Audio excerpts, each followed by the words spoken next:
South in North Carolina, the Genty pulls Gadwall out of the roundhouse so she can be cleaned up after sleeping off yesterday's drunk. Mallard will soon get his turn as well.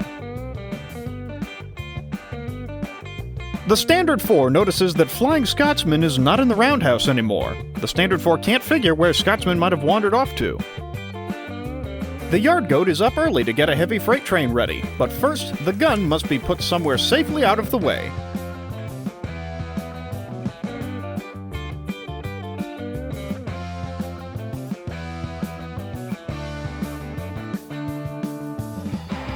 The big boy is up and about early as well, ready to take the heavy freight train. The big boy leaves his caboose where the yard goat can easily get it.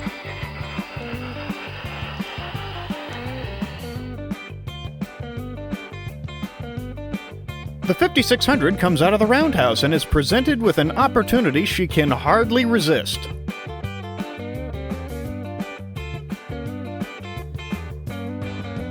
The cheeky little taffy tank has stolen the big boy's caboose. Chadson is on his morning rounds, but sees an Automax automobile carrier in the yard.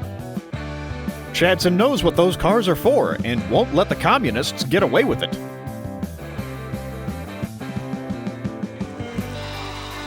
Flying Scotsman returns to the engine facility with the special water tank fully refilled.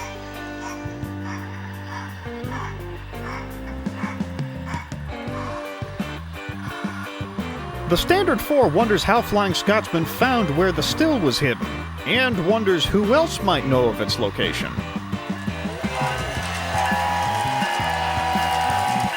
The T1's passenger train comes through town, but with a different locomotive pulling it, as the T1 is in traffic court today.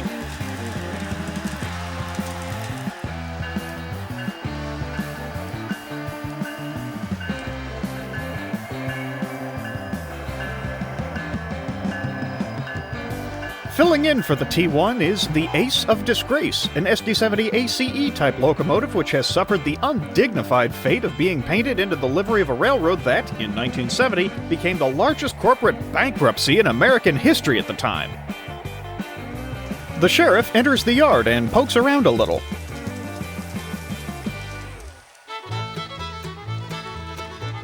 The Gresley engines see the sheriff coming and quickly chug down their illicit beverage. The sheriff exits the yard and heads up the mountain, not bothering with the engine terminal. The three Gresley engines begin to regret some decisions. The sheriff proceeds up the mountain, hoping to find some clue that will lead him to the still.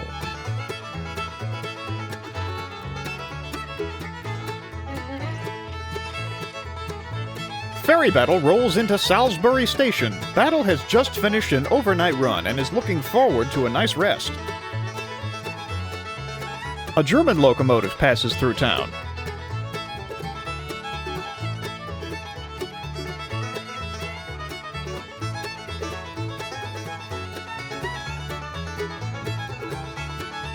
To heck with rest, Ferry Battle knows exactly what to do when Germans are around.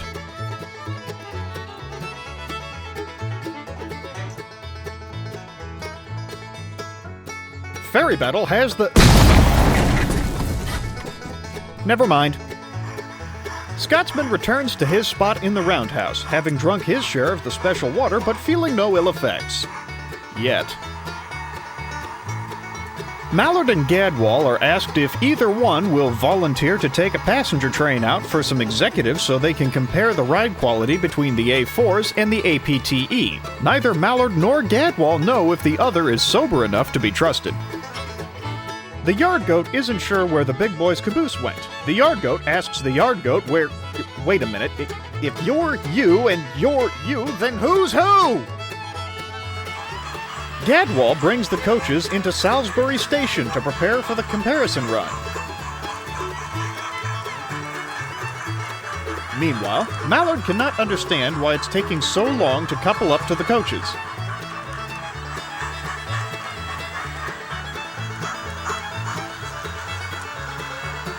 Mallard finally couples onto the train. The executives board both the A4's train and the APTE. Both trains are instructed to run northbound side by side. The final right away is given, and both trains start out of the station.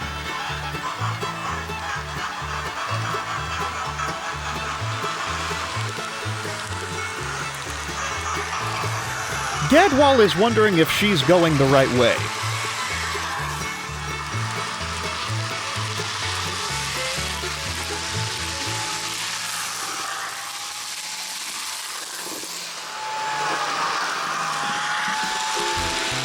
Mallard wishes the APTE would stop speeding up and slowing down so much.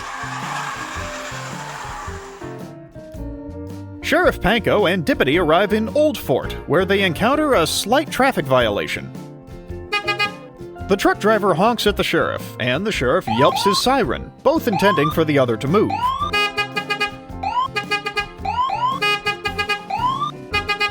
The sheriff has had enough, and orders Dippity to arrest the truck driver for obstructing traffic.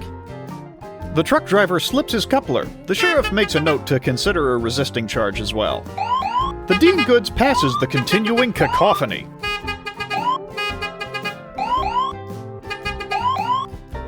The Ivat Mogul is being readied to take the local passenger train to Ye Old Fortress because the L1 claims to have hot axle bearings, which is strange for a locomotive that has sat idle for the past 12 hours.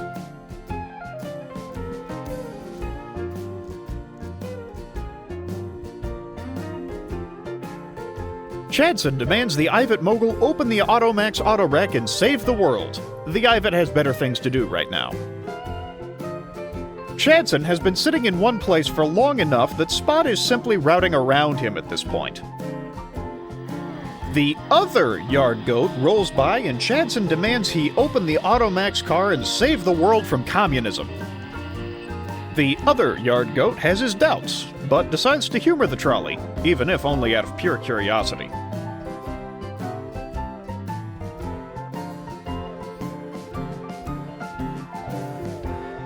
The other yard goat opens the Automax, only to find nothing inside but a bunch of Cybertrucks hiding from the rain, which are not communists.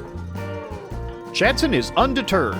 The communists must have simply changed disguises. The Dean Goods arrives in Spencer Yard with her freight train.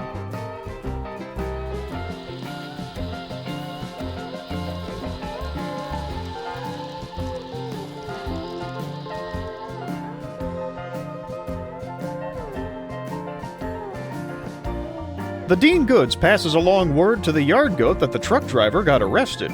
The yard goat asks if the Dean Goods saw this happening. She replies that she didn't, but she sure heard it happening. The Ivat Mogul departs for Ye Old Fortress as the big boy couples onto the heavy freight train.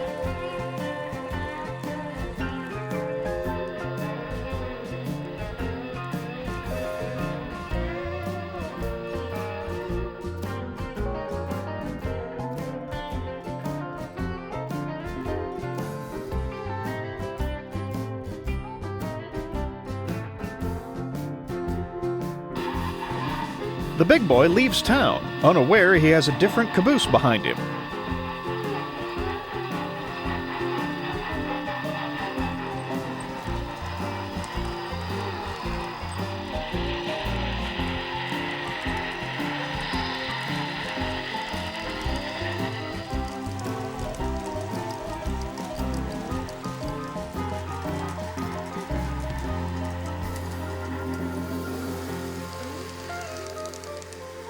With the heavy freight train on its way, the other yard goat takes a breather. Chadson demands information that could lead to the communist spy. The other yard goat decides to take his break somewhere else. Chadson says not to trust anyone. The spy could be Chadson, or the other yard goat, or even that boxcar over there.